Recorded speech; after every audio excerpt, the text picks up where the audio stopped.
गुलबर्गा में APCR जिला committee की मीटिंग मुकम्मल। गुलबर्गा में association for protection of civil rights APCR की जिला कमेटी की मीटिंग कामयाबी के साथ मुकम्मल हुई। ये मीटिंग हिदायत सेंटर संग तराशवाड़ी दरगाह रोड गुलबर्गा में मुनक्किद की गई।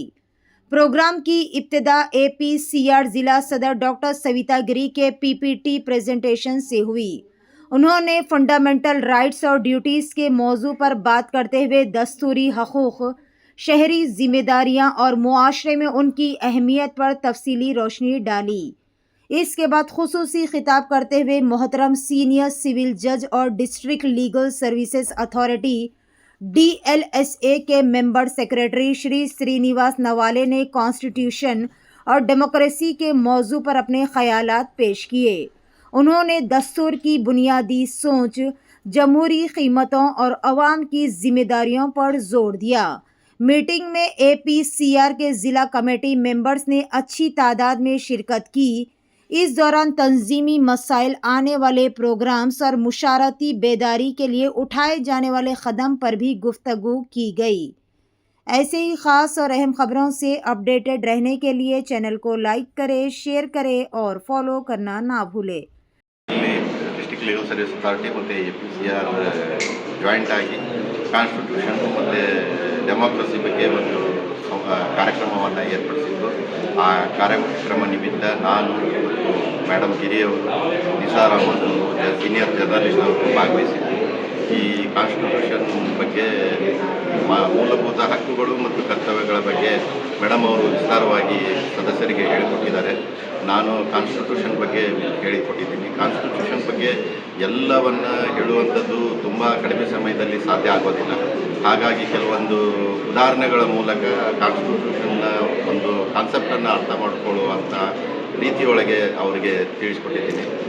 ನಮ್ಮ ಕಾನ್ಸ್ಟಿಟ್ಯೂಷನಿಂದ ನಾವು ಏನು ಬೆನಿಫಿಟನ್ನು ಇವತ್ತು ಪಡೆದು ಇವತ್ತಿದ್ದೀವಿ, ಮತ್ತು ಯಾವ ರೀತಿ ನಾವು ಕಾನ್ಸ್ಟಿಟ್ಯೂಷನ್ನ ಪ್ರೊಟೆಕ್ಟ್ ಮಾಡಬೇಕು, ನಮಗೆ ಎಷ್ಟೊಂದು ಹಕ್ಕುಗಳಿವೆ, ಮತ್ತು ಯಾವ ರೀತಿ ಒಂದು ನಮಗೆ ಕೋರ್ಟ್ಗೆ ಹೋಗಲಿಕ್ಕೆ ಅವಕಾಶ ಇದೆ, ಈ ರೀತಿಯಾದಂಥ ಎಲ್ಲ ವಿಷಯಗಳನ್ನು ಚರ್ಚೆ ಮಾಡಿದ್ವಿ. ಸಾಕಷ್ಟು ಜನರು ಈ ಸಂಸ್ಥೆಯ ಸದಸ್ಯರು ಭಾಗವಹಿಸಿದ್ದಾರೆ.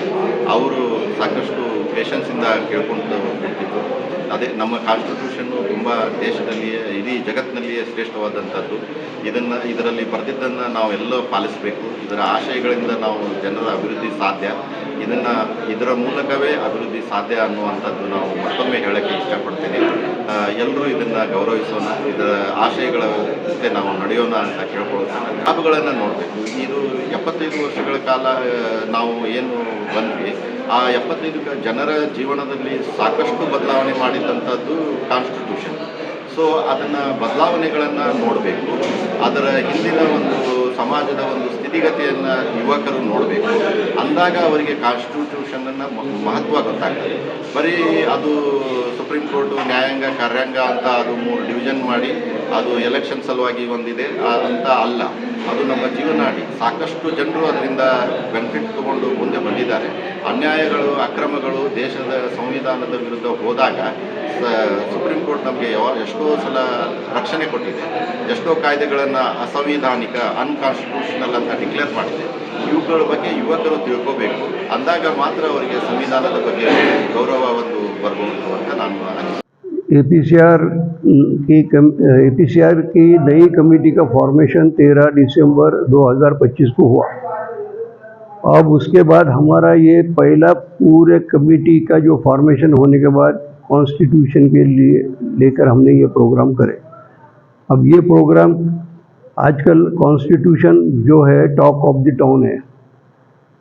कॉन्स्टिट्यूशन अभी तक लोगों को समझ में नहीं आ रहा, तो हमने उसके 17 स्लाइड बनाए और 17 स्लाइड का डॉक्टर सविता ने उसके ऊपर PPT प्रोग्राम करे। और कॉन्स्टिट्यूशन और लोकशाही यानी डेमोक्रेसी क्या है उसके ऊपर जज साहब ने अपना एक स्पेशल स्पीच दिए उन्होंने। तो ये हमारे कमेटी जो बनी तो उसका आगाज़ यानी उसका स्टार्ट हमने कॉन्स्टिट्यूशन के लिए शुरू कर दिया।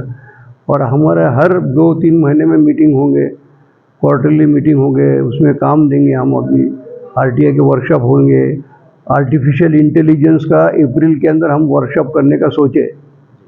तो ये सब लोगों को जमाना, उनको समझाना, कमेटी को जमाना, उनको समझाना, ये बहुत महा मुश्किल काम है। और हमारी उम्र अभी ज़्यादा हो गई, तो ये लोगों का भी काम करना है आगे।